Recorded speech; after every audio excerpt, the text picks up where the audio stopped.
नमस्कार, मैं लक्ष्मी कोल्ले वीचो विस्तास के हिंदी बुलेटिन में आपका स्वागत है। आइए नजर डालते हैं हेडलाइंस पर।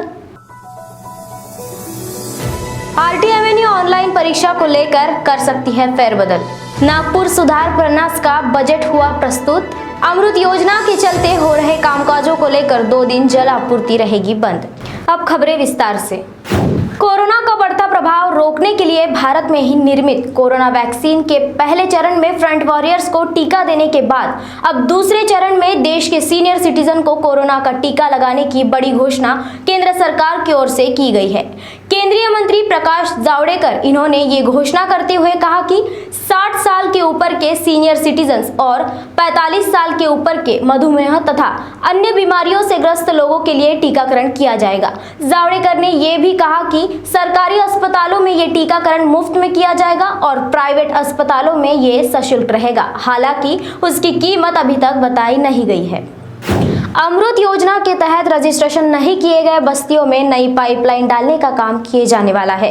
दुरुस्ती के कामों की वजह से शहर के कई इलाकों में 2 दिन पानी की आपूर्ति नहीं होगी। साथ ही शटडाउन के दौरान पानी के टैंकर से भी पानी पुरोठा नहीं किया जा सकेगा।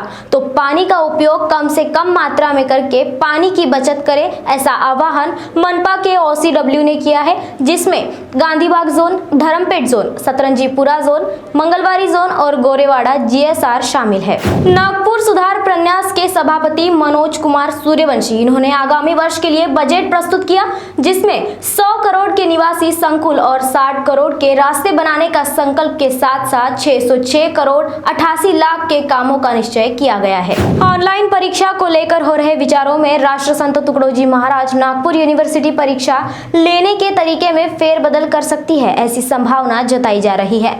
ऑनलाइन एग्जाम के काम प्रोमार्क कंपनी के अलावा नई कंपनी के तरफ देने की बात कुलगुरु डॉक्टर सुभाष चौधरी ने कही है।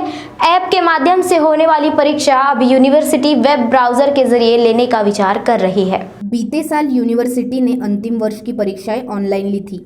इस परीक्षा के दौरान विद्यार्थियों को कनेक्टिविटी को लेके बड़ी परेशानी झेलनी पड़ी। इसके बारे में विद्यार्थियों की तरफ से बहुत सारी शिकायतें भी आई। इसको ध्यान में रखते हुए अब यूनिवर्सिटी वेब ब्राउज़र के जरिए परीक्षा लेने पर गंभीरता से विचार कर रही है। प्रोमार्क कंपनी से हुई गलतियां सुधारना इसका मुख्य उद्देश्य है।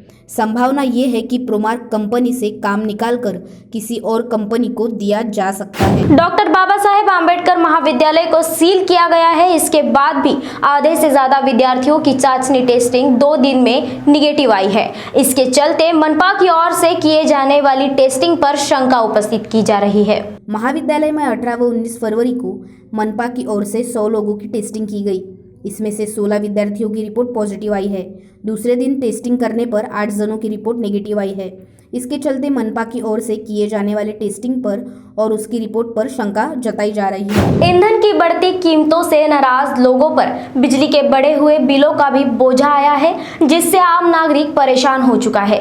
बिजली बिल न भरने पर महावितरण बिजली कटौती कर रहा है। ऐसे में सरकार बिजली के दरों में कटौती की सोच रहा है, जो लोगों के लिए राहत का काम हो सकता है। ऊर्जा मंत्री नितिन राउत ने महावितरण को आदेश देकर कहा है कि राज्य में बिजली की दरें कम करने और किसानों को 8 घंटा बिजली आपूर्ति करने के लिए जल्द ही कदम उठाए। बिजली की दरें ज़्यादा होने से आम जनता के साथ साथ इंडस्ट्रीज भी परेशान हैं, जिससे विकास धीमा हो गया है। इसलिए प्रति यूनिट 1 रुपया कम कर ग्राहकों को महंगाई से छुटकारा दिया जाए।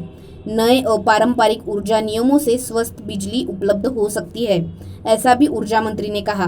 खबरों में फिलहाल इतना ही। आप हमारे वीचो विस्तास के सोशल मीडिया प्लेटफॉर्म जैसे फेसबुक, ट्विटर, इंस्टाग्राम पर भी विजिट कर सकते हैं और ताज़ा अपडेट्स ले सकते हैं।